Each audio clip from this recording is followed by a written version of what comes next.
Okay, it's now 6:30, so I'd like to call the meeting to order, verify compliance with open meetings law notification, and adopt the agenda. If you'd all please stand with me for the pledge.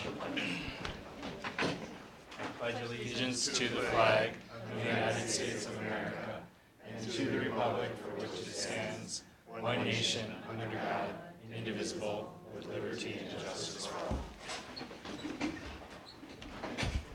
Okay, the next agenda item is staff and student recognitions, AP Scholars. So, Charlie? Thank you. So we'll talk a little bit more about AP testing a little bit later today, but we first wanted to recognize some of our students here.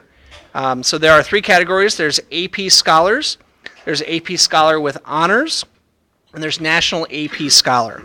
So an AP Scholar is receiving a 3 or higher on 3 or more of your exams that you take.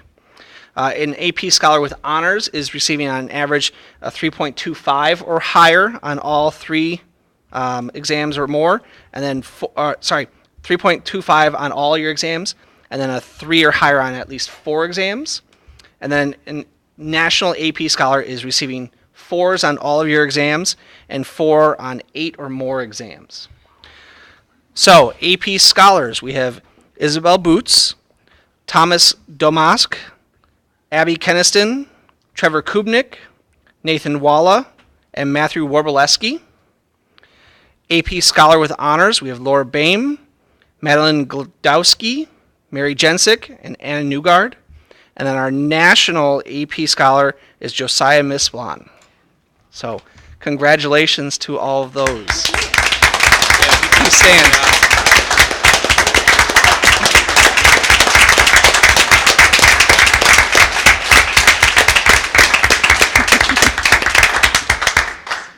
Thank you.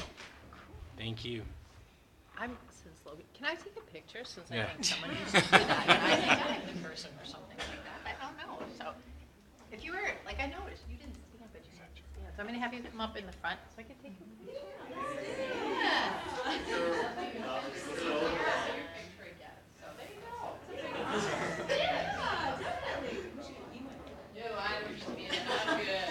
Of course. Does that look great?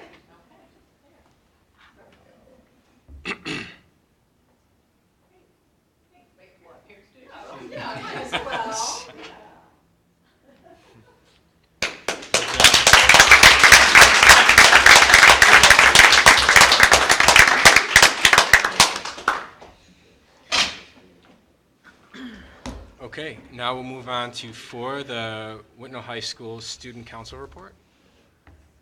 Go ahead. Can you just make sure the green light, the button is on, please? Okay. It is. Okay, go ahead. Make sure you introduce yourselves because you're new to this position. Are we supposed to talk into this? Yes. That's what it's for. Hello. Can you hear me? You don't have to lean all the way in, but. It's just recording you, so it's not actually Gotcha. amplifying your voice in here. So. I'm Olivia Hawk. I am the Student Council President. And I'm Thomas Domask. I'm the Student Council Vice President. We're just going to talk to you about homecoming week and how it went.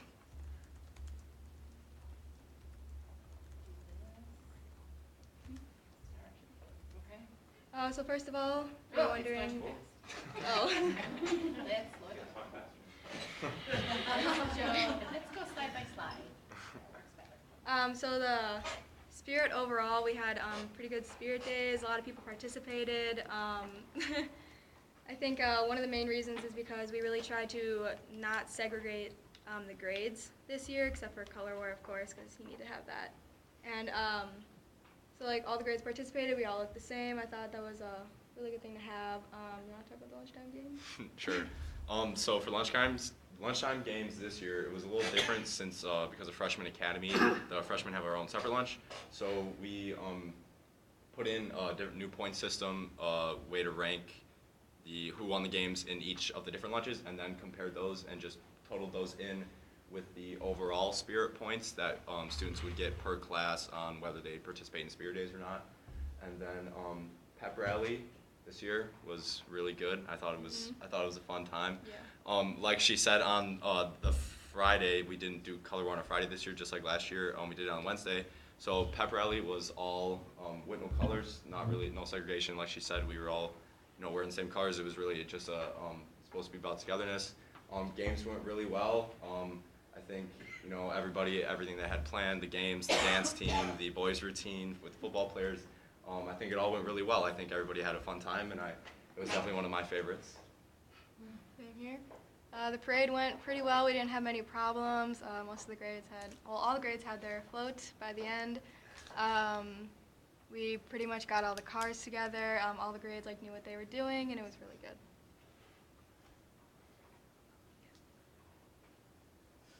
All right, so the fundraiser. So this year we thought it would be a good idea for the homecoming ticket sales to go to a charity, just like they did last year. So this year we decided to buy lunch for a friend. So, a portion of the sales went to the Whitnall charity lunch accounts, which, are the lunch accounts for students who can't afford lunch or can't get lunch. And we don't have an exact total on that yet, but we believe that we raised a lot of money and enough to keep that account positive for the year. So we sold raffle tickets for a preferred parking spot. So, this year there's no assigned parking. So we sold raffle tickets for one assigned parking spot right up at the front.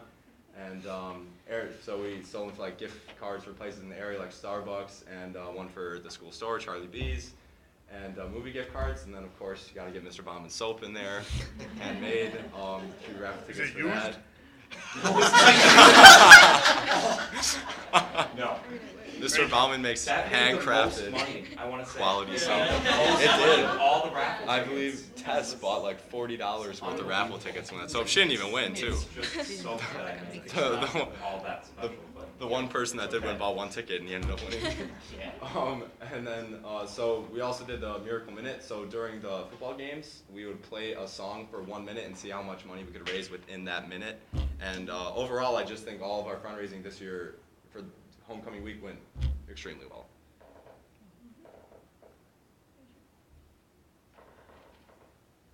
So next on our to-do list is Haunted Hallways, which is 2 weeks away, so we kind of got to get going on that. And this year we're thinking of coordinating with Drama Club, which we usually do, but Mr. Weisgerber is thinking about using the teaser for the fall musical as the video for Haunted Hallways, and that's going to go with our theme.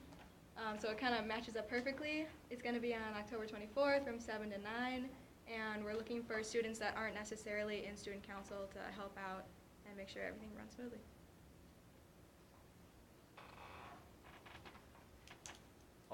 So big thing that we were talking about this year was winter formal, and every year winter formal has not really had that good of a turnout. 200 students roughly every year, and as it says, homecoming and other dances, we get 500. We get a lot more kids, and so we're looking to up the participation in the winter formal activities. So we were throwing around some ideas with this name. Call it February Fun Fest. Formals in February. It's a working title. So yes, it is a working title. So we were thinking, instead of just having specifically a dance, we would have a night where students could come, and we would have just a plethora of different things. We'd have an area where you could, of course, dance if you want to. We would have games, maybe video game tournaments, or we'd have a movie playing in the auditorium. Just a lot of different things that students could do. We would really make sure that the info gets out there about this. Really beef up the marketing towards this event. We really want everyone to participate, want everyone to have a good time. Winter formal, like I said, doesn't have that good a turnout, so we were hoping this could maybe help everyone enjoy that. And we were hoping for participation from students who don't necessarily want to just go to a dance. Not everybody likes that kind of social event, so maybe if we had something like this, it would have a little something for everybody, and everybody would have a good time.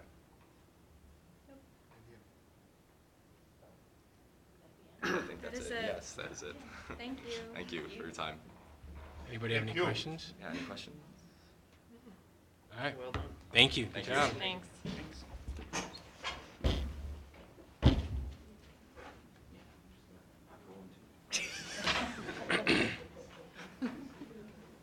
Yeah, if you'd all like to go ahead, you don't have to stay. You're fine. It's okay. This will be available on tape. You can watch it later. We're not used to having this many people here, so by all means, please do. Thank you. Moving on to 5, administrative reports and updates. 5A is student achievement data, AP, ACT, and Aspire.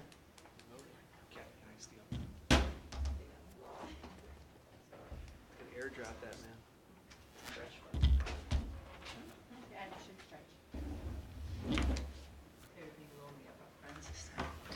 Great. Hello, friends. It's a data party.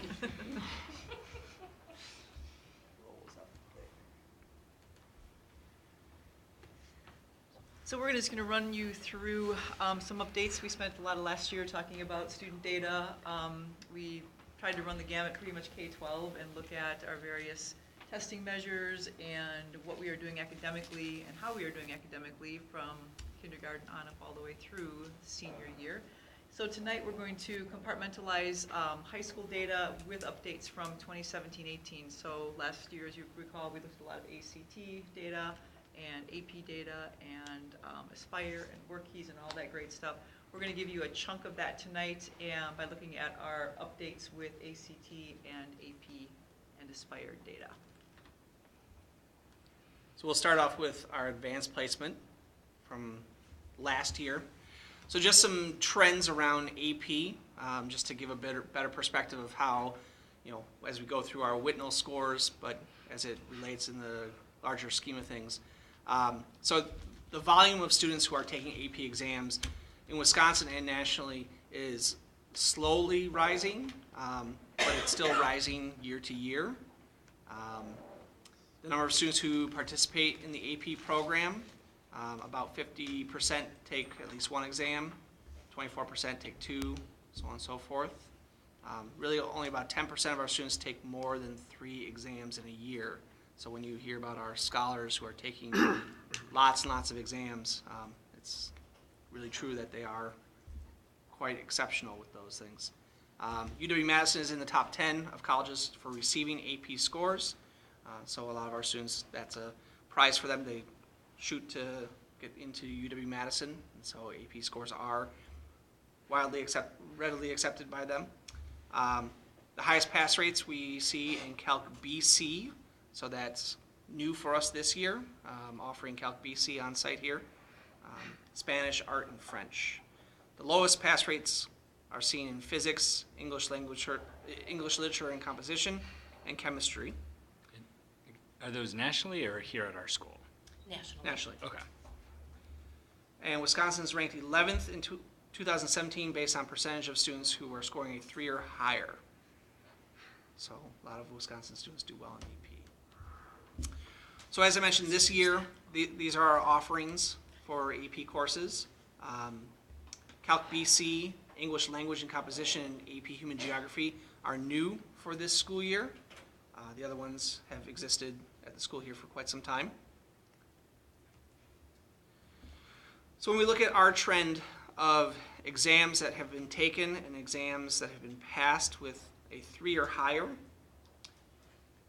so in the blue graph there you can see how our trend has been that we've had an increased number of students or increased total exams taken. So not necessarily more students, but more students are taking more exams along the way. The corollary to that, unfortunately, though, is that the percentage of exams that are passed has decreased over those same number of years, with a slight uptick this last year. And we're still comfortably above the state level in terms of percent of exams passed, but personally as a district, we've fallen a little bit in the percent of students getting a 3 or better on their exams. And remind me why the reason why kids don't take the exams? A variety of reasons. Personal choice. Some don't feel they're prepared. Some take the class just as a challenge to themselves. We found that some students, might take a class thinking that they want to go into that career or that area of study and change their mind. Sometimes if they're accepted into a college and the college says, we don't accept that AP class for credit, you can get prereq status but doesn't accept it for credit, the student might say it's not worth the time. What are the upsides of taking the test? The upsides, depending on the exam and depending on the college, it can count as college credit. So we have some students that when they leave Whitnall, they actually come in pretty close to sophomore standing for college. So quite a bit of savings when you consider that an AP test is anywhere between $60, $80, and a college course for credit can be 5 times that. So it could be cost as well? Mm-hmm. That people can't afford. Ultimately, though, if a student does have difficulties in paying for the exam, the school district does help support that. So if they do qualify for support, free reduced lunch, then they also would qualify for support for the AP exams. So at no time do we want students to have the finances be the burden of why they aren't taking the exam. And if you remember, toward the end of last year, we did kind of a study on universities in the area. All of the UW systems, some of the bigger schools in Minnesota, and some of the bigger schools that we know our students attend. And all of them accepted AP credits in one way or another, public or private. So it really is a benefit for students going out to college to take the test. But if a student is going to tech school or perhaps isn't going out to college, is going into the workforce or an internship, it might not benefit them to take the test, where it might benefit them to have the experience and the rigor of the class. So this next graph here talks about how we compare to the state and to nationally in terms of our percent of exams that are passed. So you can see here that we're lagging a little bit behind both the state and the national of where we'd like it to be. We don't have data yet for 2018 in terms of what the state and the national look like at this We're point. actually above state and national. Oh, I'm sorry. Yep, Oh, in 2016, I'm sorry. 2016. In 2017, we're lagging behind a little bit. So we look at the specific courses and then how we did on those compared to the state and the national average. Also keep in mind the number of students taking the test. So for in physics, we had 50 students take the test. So we had a lower average score for that. Whereas in, say, French, we only had 3 students take that. So when you average out scores, obviously, the larger the number, or the sample size, the wider spread the scores can be. But it gives a little perspective here of how we are doing comparatively to both the state and national on AP exams.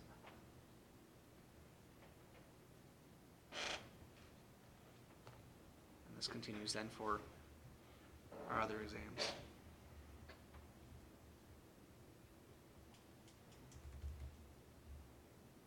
I mean, they're really all over the place, huh?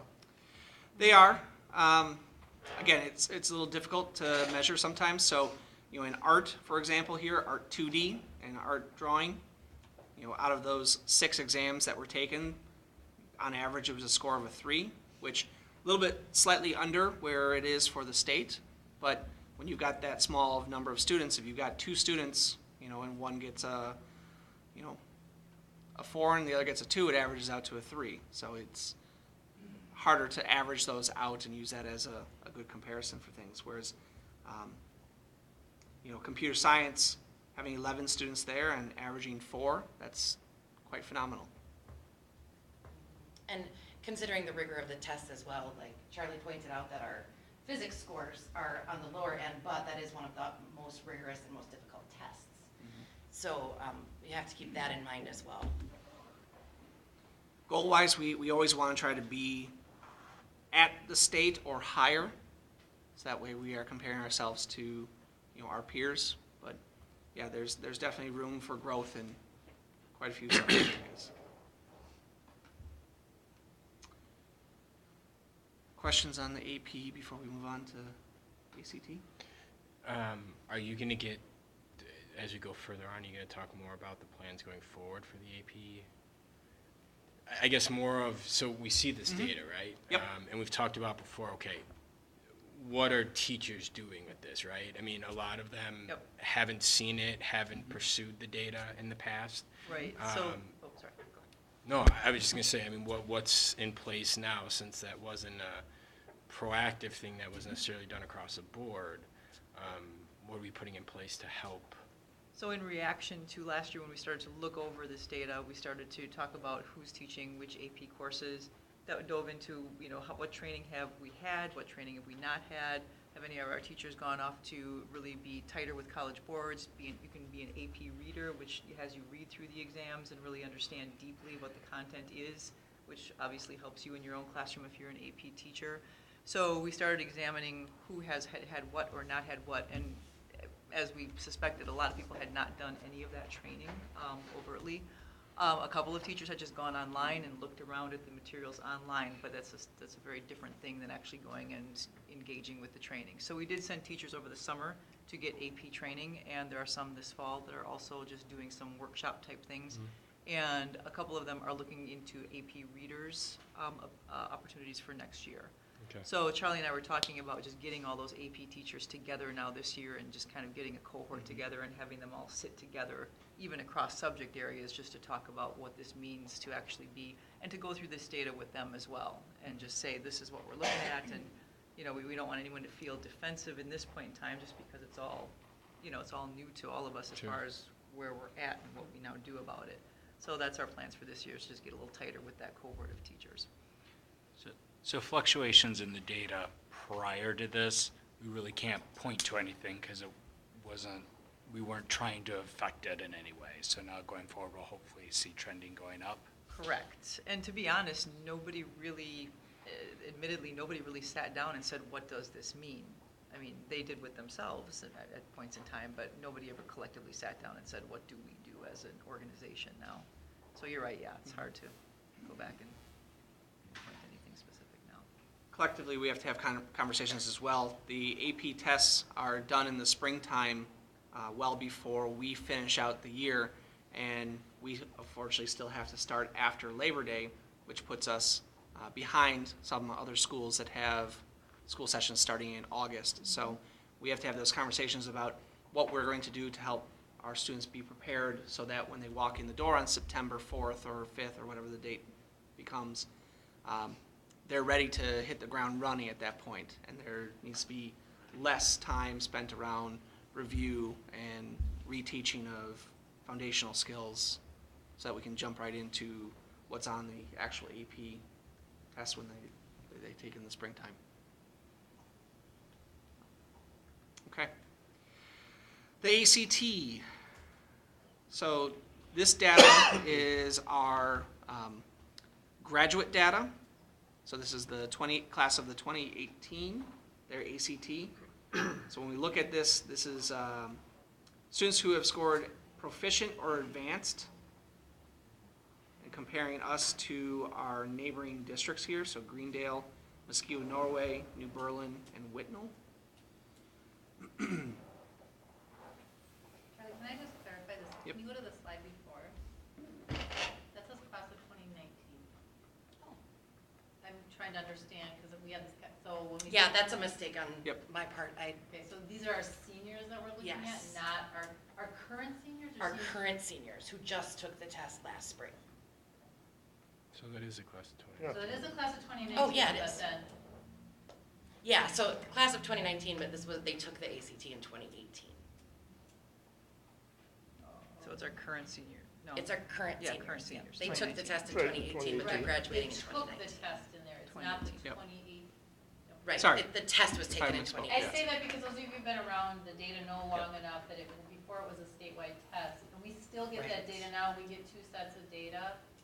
The class that just graduated, that's what ACT always reports, and that's what the stuff on DPI is, and then you get the junior. So I just wanted to be very clear, because historically, you can't always go back and compare that, because the percentages aren't the same, because now it's 100% of the kids that take it, and before it was optional, you might have 60 or 65. So I want to make sure I was looking at the right data. Sorry if I No, misspoke. I just want to make sure that, okay.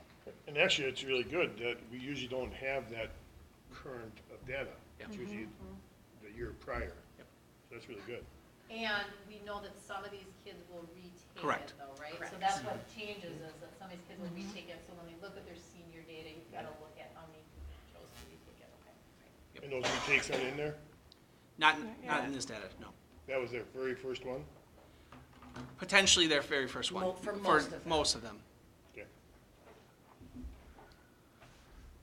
So clearly our ELA scores lag behind our neighboring districts here.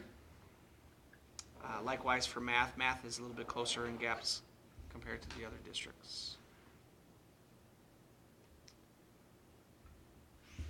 So then we look at the percentage of students who are proficient or advanced just on ELA, and we look at the historical of things. And just a reminder, 14-15 was the last year that it was an elective test. And then 15-16 was the first year that it was a required test for all juniors. So when you see that big drop in that year, that's what happened there. And then people have started to rebound as we've moved forward with all juniors taking the test. So yeah, so while other districts have perhaps rebounded, we have not yet in ELA. Is there a reason for that? Yes. Yeah, so as we talked last year, as we went through some significant changes in 2010-ish, Common Core, like the revision of the national standards and looking for more rigorous standards, and states and school districts adopted those standards, we at that point did not really make that shift to adhere now to the Common Core and those new standards. As we've been moving through time, testing measures and metrics have really tightened along with those standards and have gotten tighter with those standards and have really more closely tied with those standards. So as that has happened and we have not, we're seeing this slide because as school districts are now kind of getting tight with the standards, they're inching up a bit and staying with the standards and really understanding deeply what those standards mean.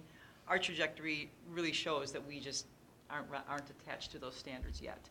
So in response to that, we've got a new literacy coach this year that is, her main thrust is really working with our English language arts teachers to help them understand the shift that we went through with the Common Core, kind of get back on board with what those standards mean, build some assessments, and really understand what this data means for them as well.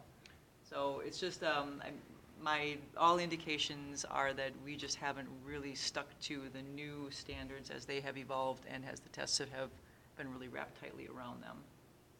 So we have confidence in the coach will help the teachers align the subject matters better? So yeah, and so far she's really aligned a lot of professional development for them. She's got a bunch of professional development evenings in October and is doing a lot of before and after school and outside of the boundaries of the normal day, and so far confidence is high. Is this something that we're just seeing at the higher grade levels, or is it throughout all of them? We really start to see our eyebrows start to wiggle around 6th grade, but it's secondary. So we're really looking at 6-12 right now needs our critical eye. And when we break down this data further in the English language arts, that encompasses both the English as well as reading scores, and we do see some differences in, some similarities in the data that we see through AP and through ACT, as we do in Aspire, as we do in Forward.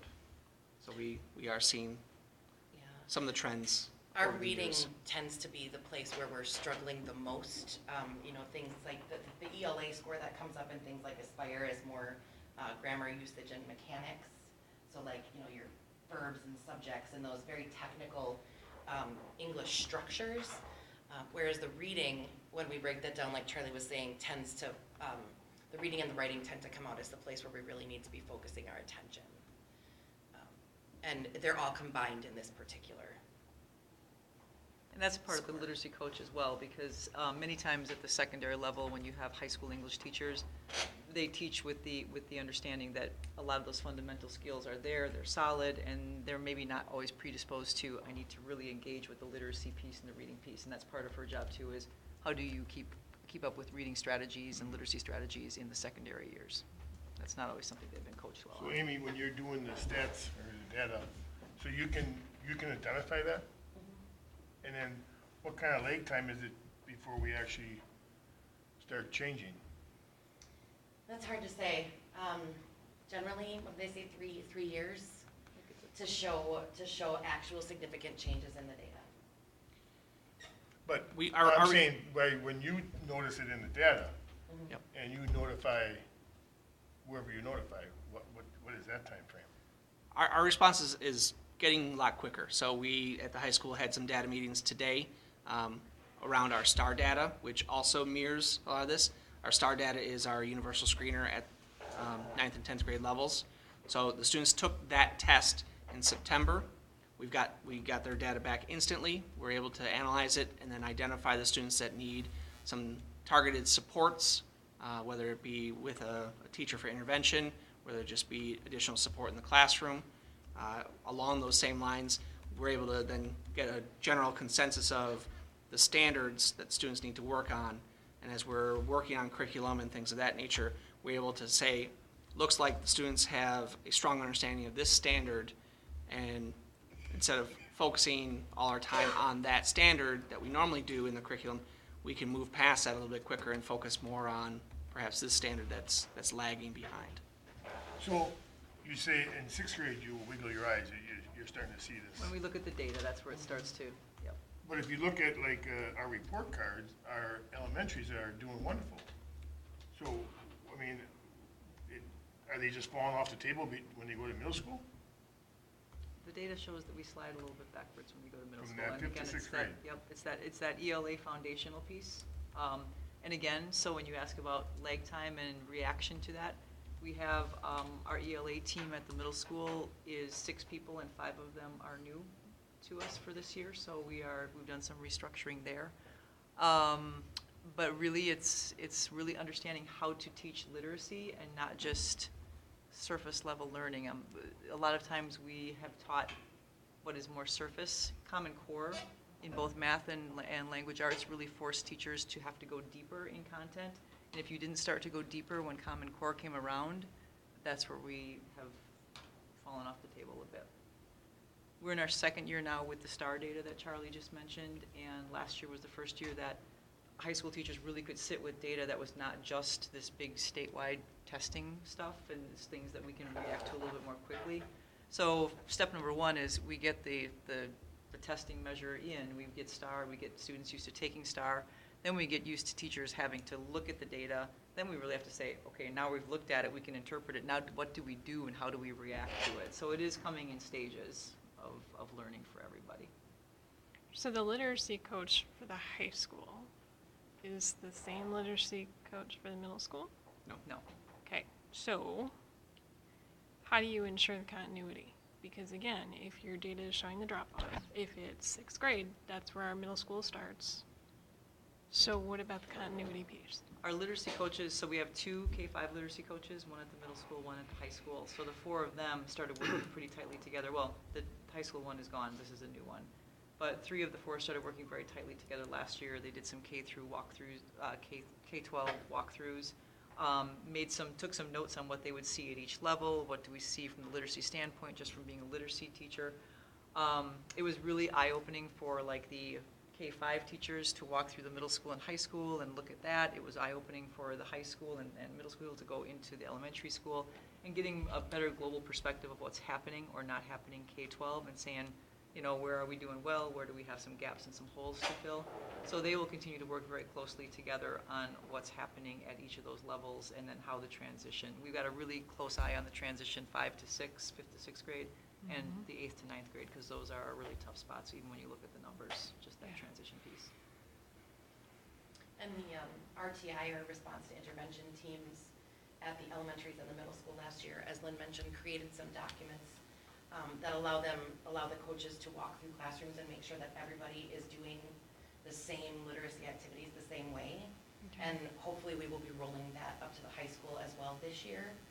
The high school is just a year behind the other 3 buildings in that particular process, but we should be doing that at the high school this year as well, and that ensures that everybody's seeing the same things across all the classrooms. Okay. And it gives teachers a good focus too, as to, you know, here's what we're really looking for, here's what we need to focus on, and so it's no surprise when someone comes in and is looking, we're all looking for the same things collectively as a team.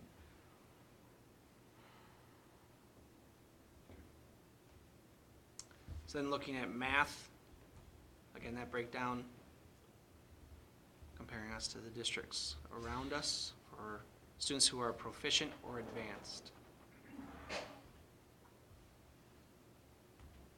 So fairly consistent, you know, a little up, a little down, but fairly consistent over the years. Again, with this, you know, not a score that we're happy with, so we have some additional pieces that we need to look at. as we dig deep in this data.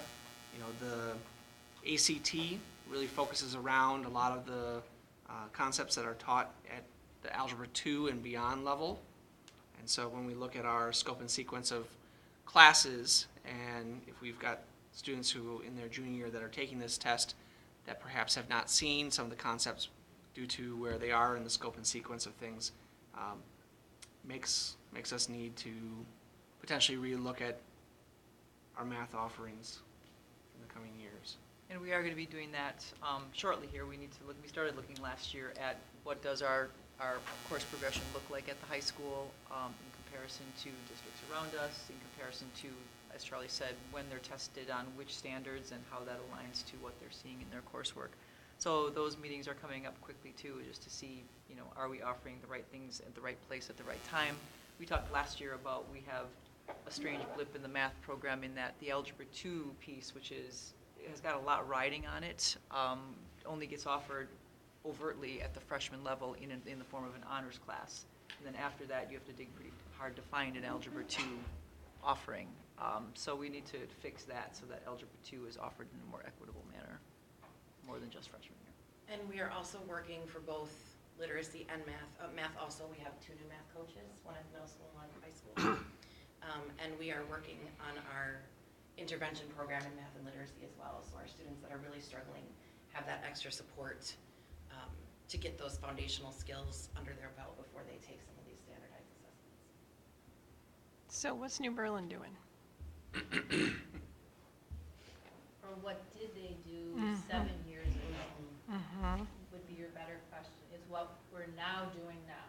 Exactly. And you could take that Just a to little slow Muskego, to to Greendale, to, you know, I mean, all these places, again, when Common Core 2010, 2011, 2012, districts started to go, okay.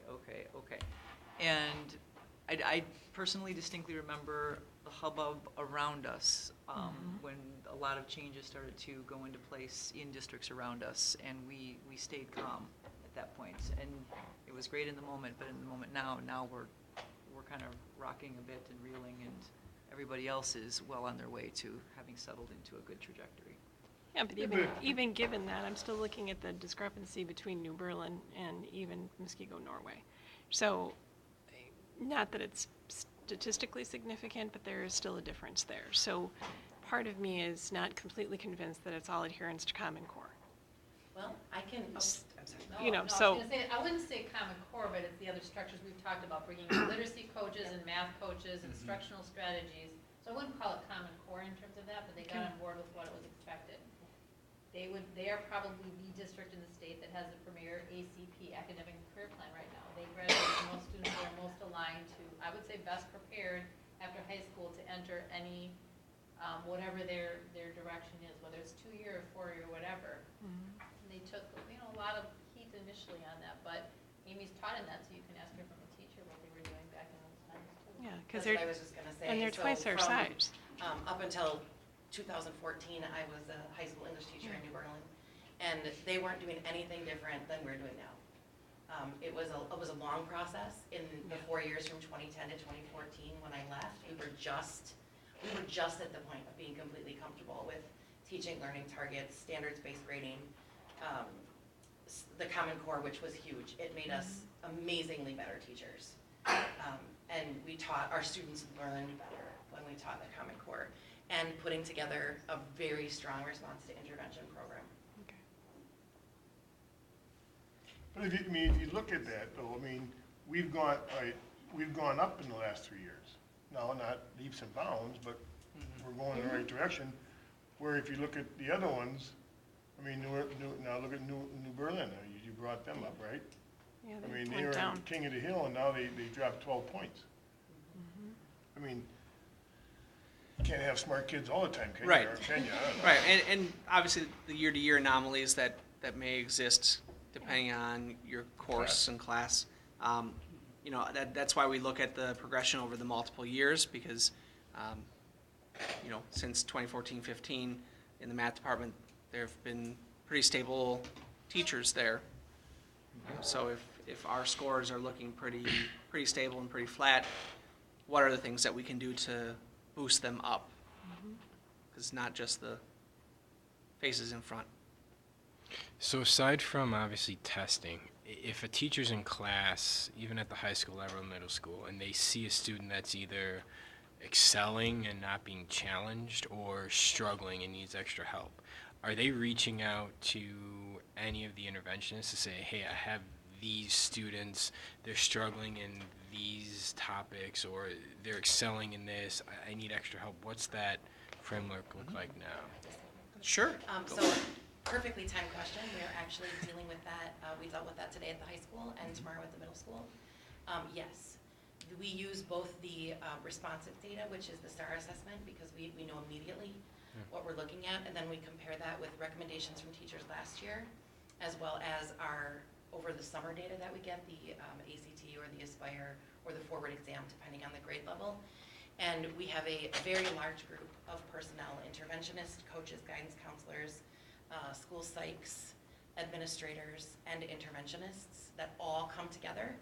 And we have discussions about each and every child and where their skill deficits are and what we can do to help them, whether that be put them into an intervention or have teachers notified of what they can do within the classroom to support that student on a daily basis. And that's relatively new for secondary. As well as gifted and talented, so we, Oh, yes. we look at both ends of the spectrum. Yeah. Right now, our focus is on, with these meetings, specifically both ends of the spectrums.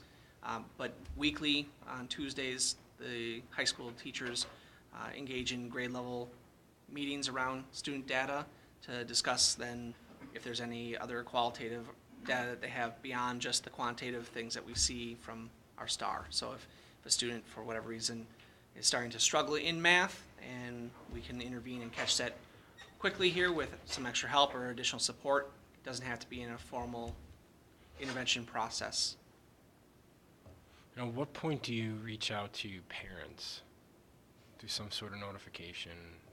So the students that we identified today and that we'll identify tomorrow, we will be sending letters home to the parents within the next week or two. Letters with the students or via mail? How does that work? I'm sorry. I can't Letters with the student or mailing them? or- Those get mailed. Mailed. Mailed, okay.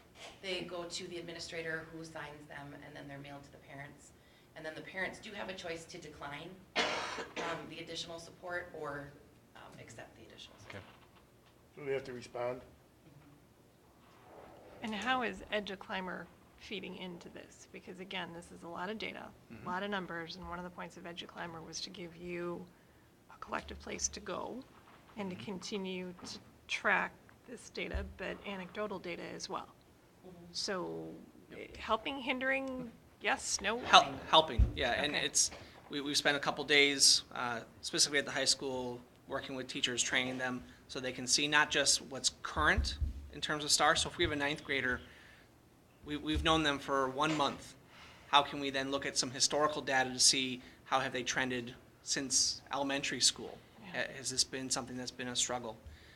The additional qualitative piece that we have is we have all of our students completing learner profiles. And so we're able to hear directly from the student their feelings, their frustrations, their successes, the things that drive them, so that we can try to use that qualitative data to help support if a student is in need of support. And we're working on attaching the anecdotal data. EduClimber gives us a place to attach both forms and to make comments on students. And so we've been very clear with teachers about the appropriate nature of making comments in EduClimber in a place where they can be seen publicly, so to be mindful of that. But it's really starting to build up. Teachers are starting to add those comments. They're starting to attach documents like intervention programs or what works with this student, and then other teachers have the availability to bring that student up, and they have all that information available to them in one spot.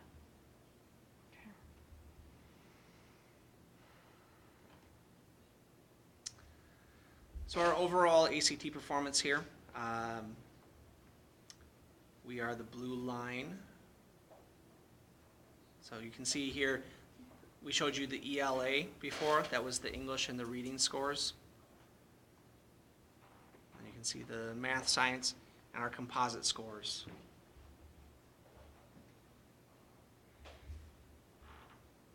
So oftentimes when we see ACT scores published, they'll say Whitnall has an average score of 21 or 20 point something. That's the composite score that they're identifying. But again, when we look at our scores here, again, English and reading are the two areas in which additional support's needed.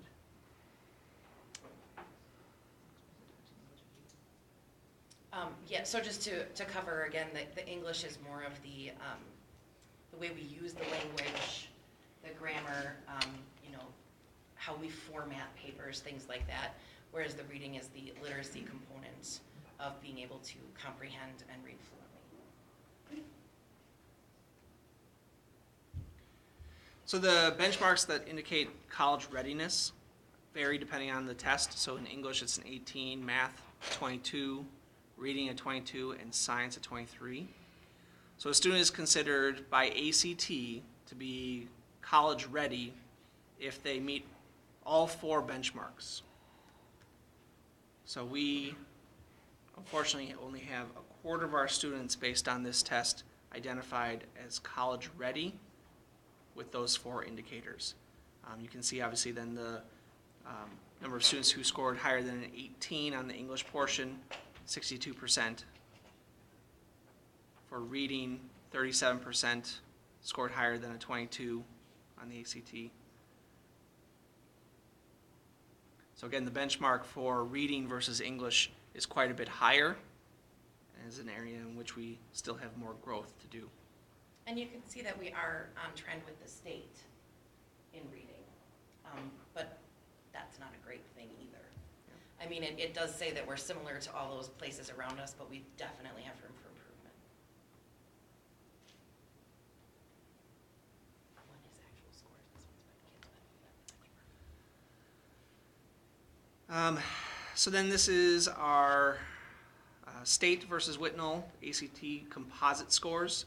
So again, the overall score that when you hear, and these are not necessarily the scores that are published by Journal Sentinel each year.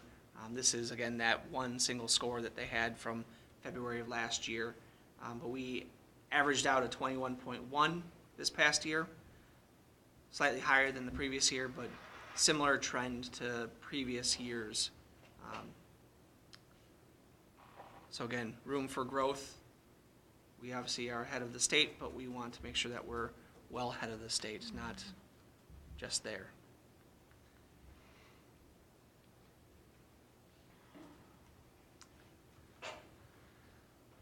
So here, again, some trends around the ACT. So I shared about some trends for the AP test, but for ACT, quite a few students in the U.S. take the ACT.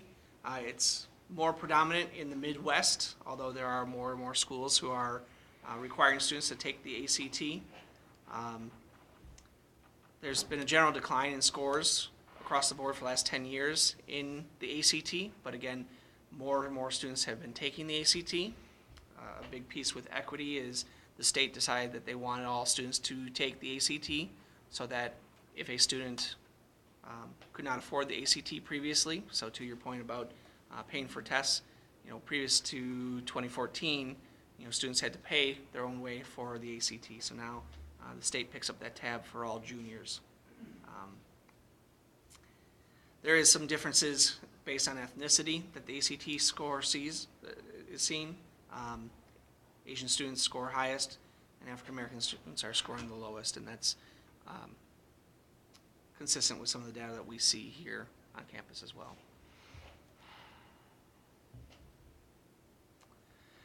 The ACT Aspire is the test that our freshmen and sophomores take.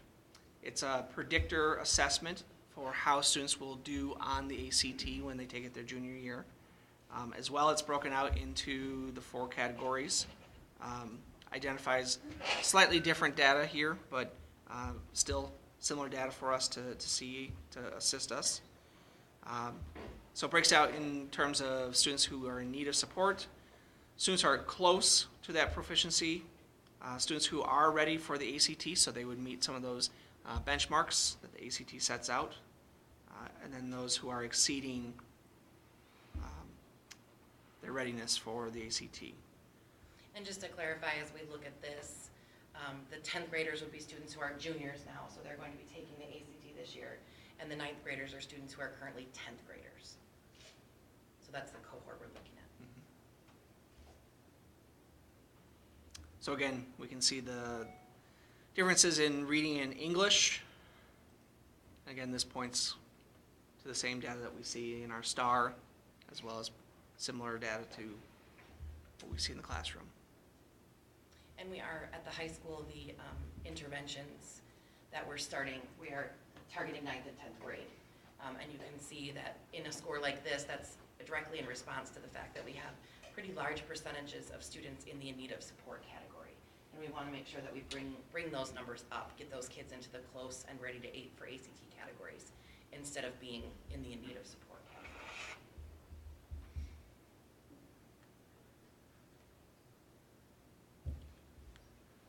So this is our grade level percentile rank. So again, comparing our 9th graders and our 10th graders, and as Amy indicated, the grade 9 that is listed here are our current 10th graders, and the grade 10 listed here are our current 11th graders. So this is predictive of what we might see with next year's ACT scores. The yellow.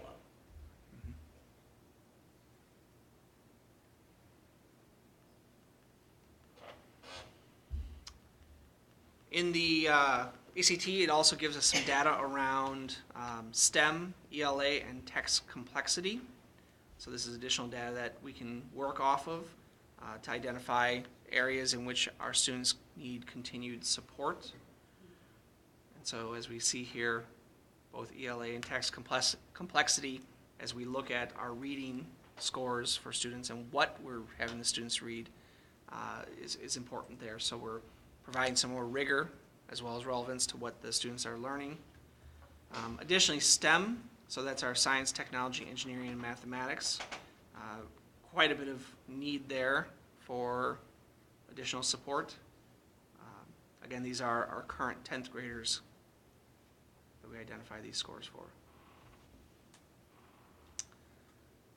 Similar trend then for our current 11th graders, the 10th graders last year when they took the assessment.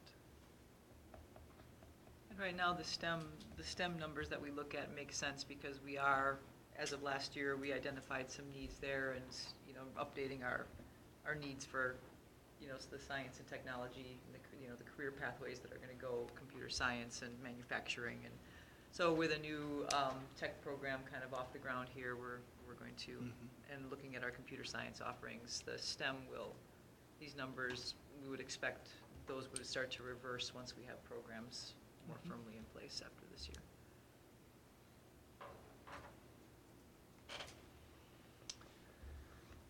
So we also take, this is work keys data, correct? Yep. Okay, so we also take the work keys their junior year in conjunction with the ACT. So the work keys identify students on their career readiness, and it identifies them with a medal, either bronze, silver, gold. There is platinum, and then no medal received as well. So the Aspire also gives us a predictor on that based on some of their questionings. So you can see there through the colors are up. A little difficult to see on the projector there, but Yeah, the numbers are kind of small. the gold standard for both 9th and 10th grade, 65% and 61% respectively. Silver then at 27% and 29% respectively. So good percentage of our students are identified as being career ready based on their measurements here.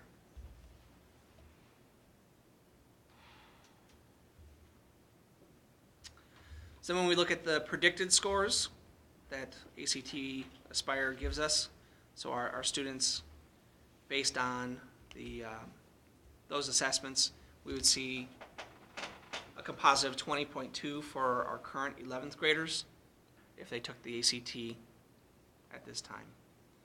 So that's obviously lower than our composite that we had this last year. Raises concerns. So offers additional opportunity for us this year to continue to work with those juniors on supporting them for the ACT. Our counselors have started to introduce, and through the Falcon time, they are going in with those 11th grade students starting to have conversations around testing, around life after high school, really. One of the pieces that we've added for this year is we've purchased method test prep for all of our students. So the students have the option of doing an ACT prep program through Career Cruising to assist them if they want to practice prior to taking the ACT, as well as after they take it. If they get their score and they're not happy and satisfied with it, they have a free program in which they can work off of. But again, we are, based on the predictions, close in a variety of subject areas here for both 9th and 10th grade.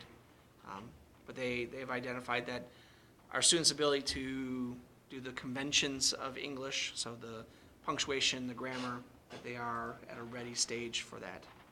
Again, the English score requires a score of an 18 for that, whereas the reading requires a score of a 22. So you can see the importance that ACT puts on reading versus the English portion.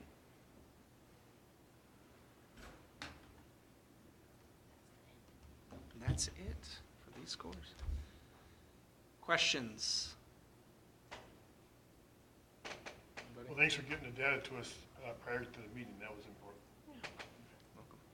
In 2 weeks, we will be looking at the K-8 data, the forward scores, in the same way. So tonight we focused on high school data. In 2 weeks from now, we're going to be looking at the K-8 data, because that's a lot of data in one night. So we broke it up into 2 different segments.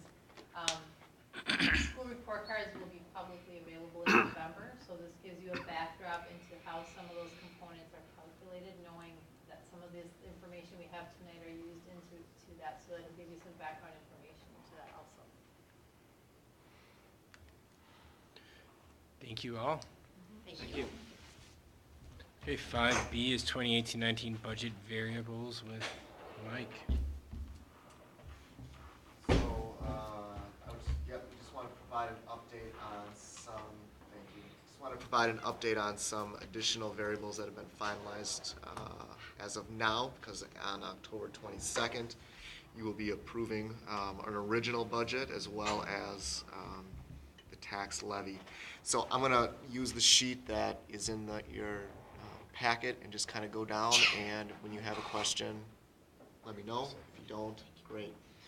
So we saw our membership increase dramatically here in 18-19, which is good. Something that is interesting about this is that our head count is down. We were about 25, 26 last year for a head count. Our head count is 2499, so we're actually down the number of seats, number of physical students in our seats, but our residency has shot up a lot. And as you recall, in this last February, when we were looking at open enrollment and trying to have greater control over that, it's because we saw this resident piece increasing.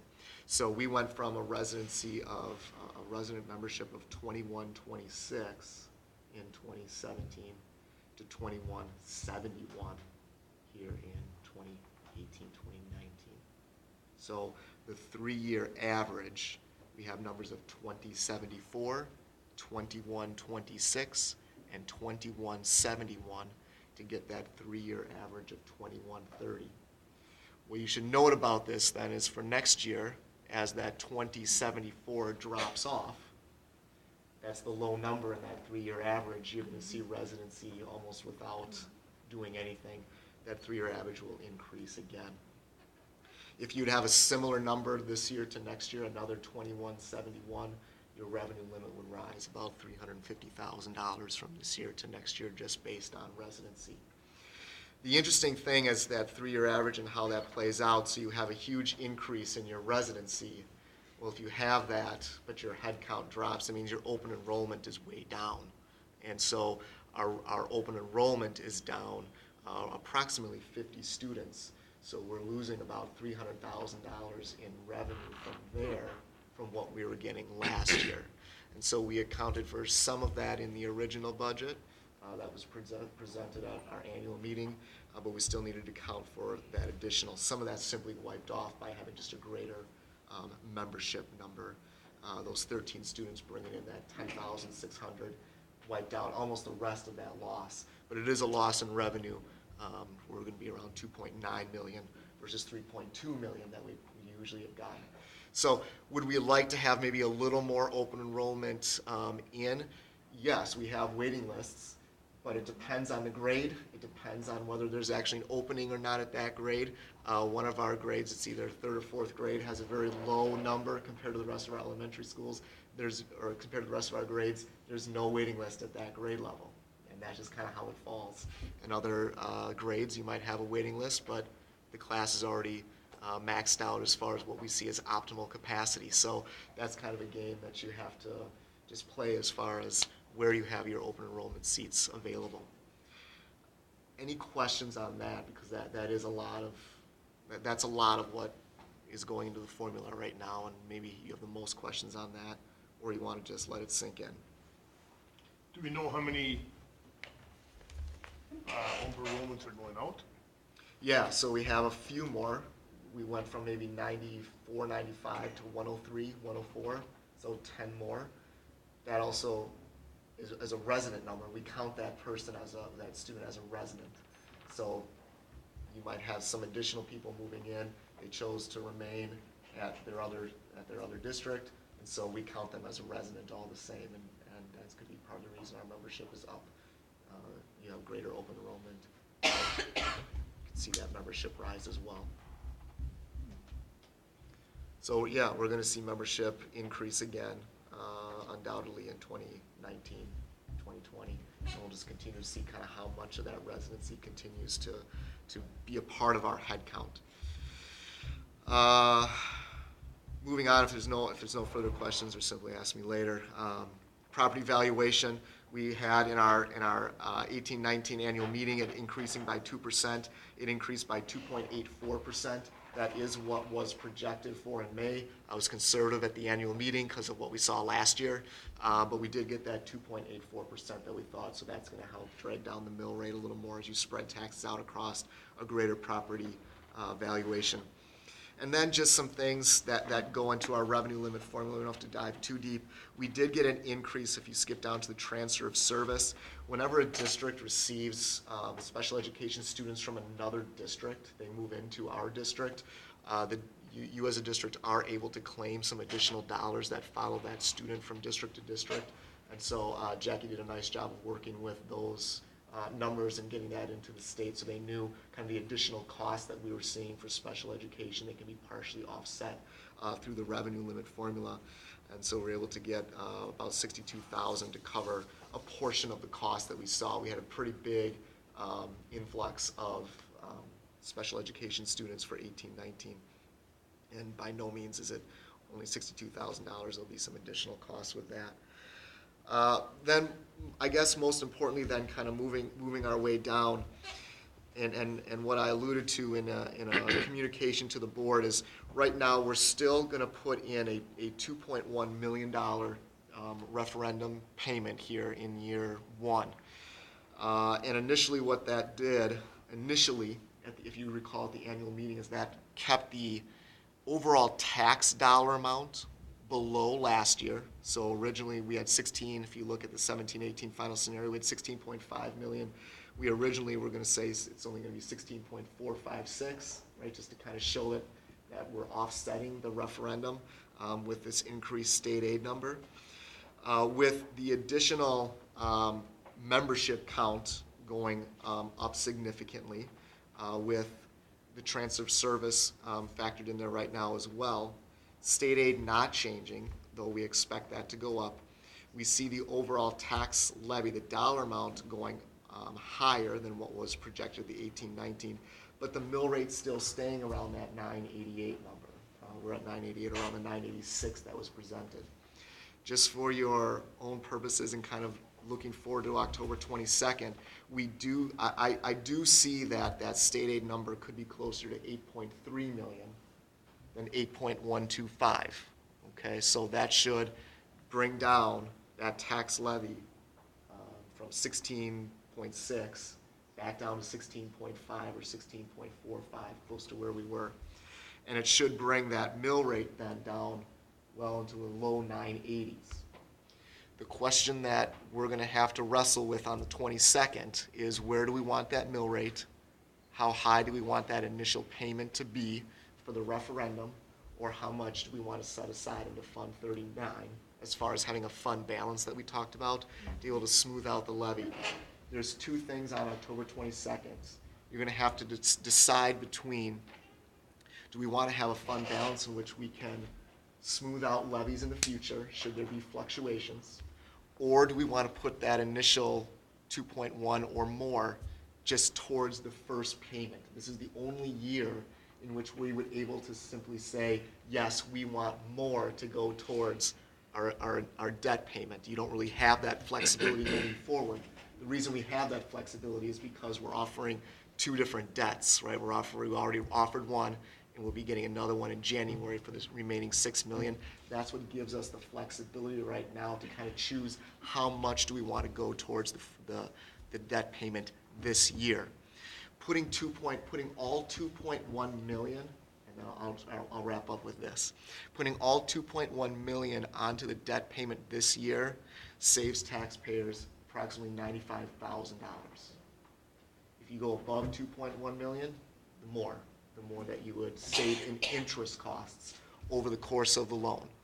Or you make your 1.4 million or some variation in between, you save some variation of interest, and you have some set aside to smooth out the tax levy over time. So that's something that we need to wrestle with. So on the 22nd, I'll provide you something similar to this chart, but I'll give you a bunch of options as far as, what if we levy all the way up to the 1009 that the mill rate was last year? What would that referendum amount look like? What if it's the 986 that we presented at the annual meeting? What if we want to do some combination of, we'll save $50,000 in interest and set some aside in our fund balance to smooth out future tax levies? I'll just lay that out for us on the 22nd, and we can discuss it at that point. Any questions right now? So with your option 2, the mill rate would be the same as last year. So right now, I'm not laying out any options for you. Well, you got an option 2 here. Well, so, no, what you have is what was presented at the annual meeting, and what you have now is simply an update to some actual variables. So why does it say option 2 on this email He's not talking about from Michael? Are you Michael Williamson? I am Michael the Williamson. memo.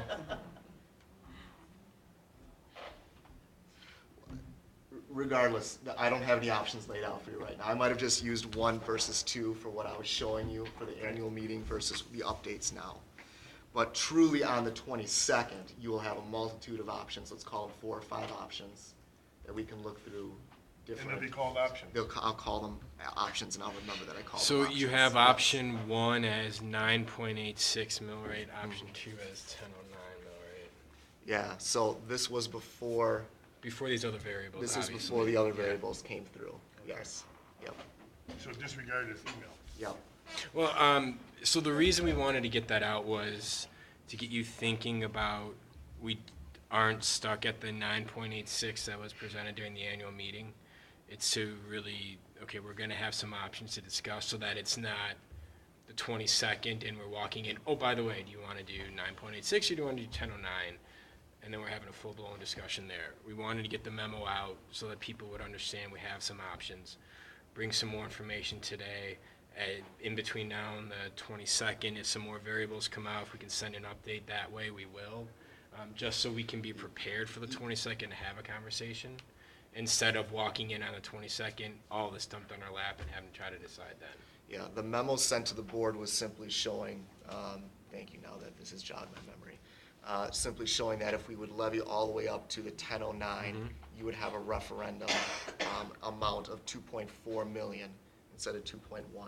So that payment. that email, right, was before we had these additional, so those, this is this is separate. Gobbledygook. This is separate. I get it. All right, This is move on. separate. Anybody else have any questions? Okay, so then on the 22nd, we'll have a decision to make and we'll vote on it. State at aid that comes point. out on the 15th, so next Tuesday. And then we'll also have vouchers that come out that day as well. And then if there's any prior year uncounted open enrollment students, we'll have that as well. So we're just kind of waiting on those things. Great. Okay, thank you, Mike. 5C, construction update. So just to recap where we are since the last time, we've had a pretty big flurry over the last 2 weeks. We've been meeting daily with a variety of folks, from geotech engineers to Hales Corners fire chief, police chief, whomever, whatever. So last Friday, I don't know, 3:30, I think, finally, plan commission documents were submitted to the Village of Hales Corners. That was the deadline to submit them in order to get on the November 19th plan commission meeting. So that's a 45-day window that they have. So things were turned in there. Hopefully they've distributed those. They shared that if there was things in there that they had questions about, they would get back to us right away so we could answer those. So hopefully November 19th goes smoothly. So there's a few, I think the storm sewer plans still have to be submitted. They know that they're coming in terms of that. They were waiting on that.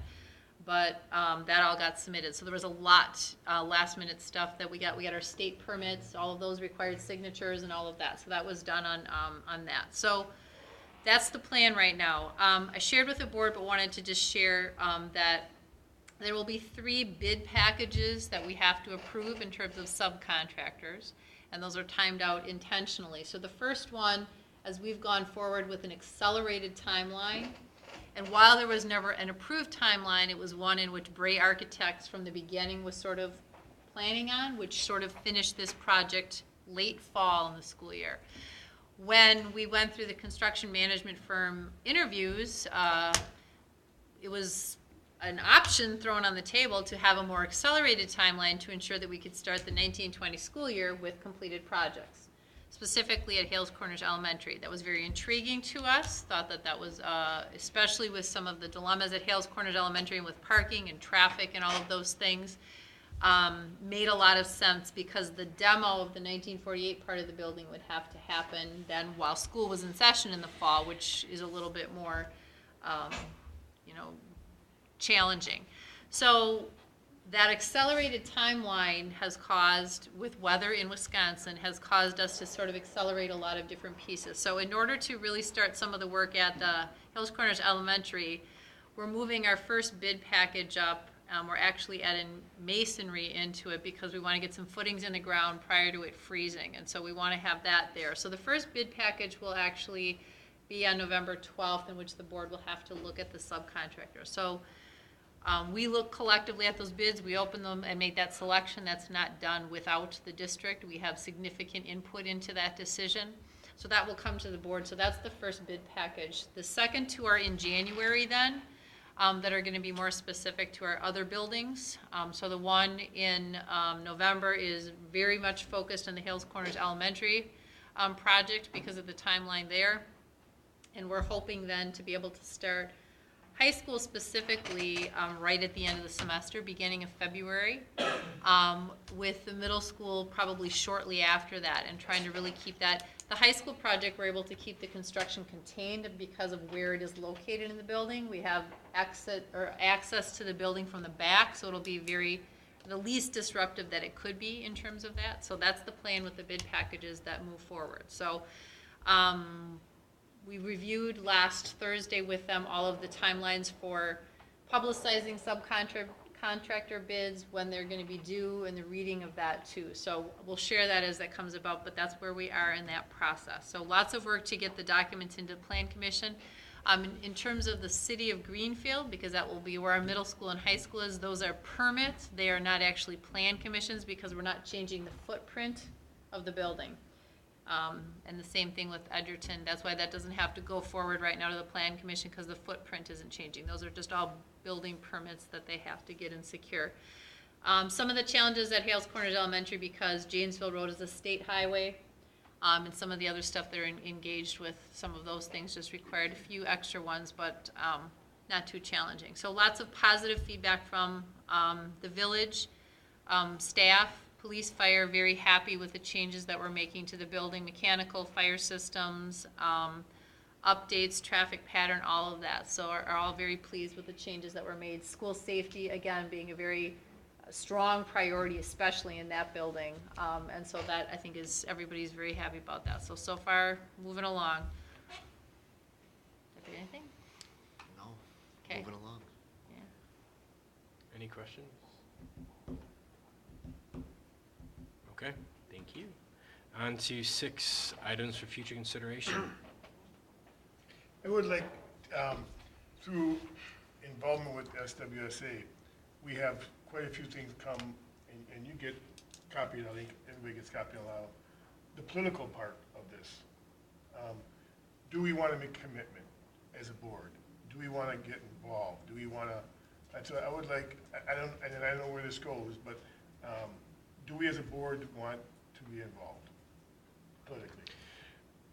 And that's actually good because WASB is holding Them too. some trainings coming up to how to become more politically active with it. So if we do want to go that route, it may be beneficial to attend some of those to see what other districts have done to get more involved. So it's good. We'll put that on. Announcements? Oh, I'm sorry, any other items for future consideration? Okay. 7 announcements. Well, our host didn't get papered through homecoming, so I was very pleased. Very pleased. You, Steve? Lights were on, doors were open, windows were open. Nice. You laugh, huh? They get mean. Okay. Anybody else? Okay. Then 8, I'll take a motion to adjourn a closed session pursuant to Wisconsin Statute 19.851C to discuss A, possible staffing and reorganization, and B, individual staff contracts. So moved. Second? Roll call vote. Nancy? Aye. Quinn? Aye. Stephanie? Aye. Jonathan? Aye. Kevin? Aye. Stephen? Aye. John? Aye. Okay, thank you. Everybody have a good night.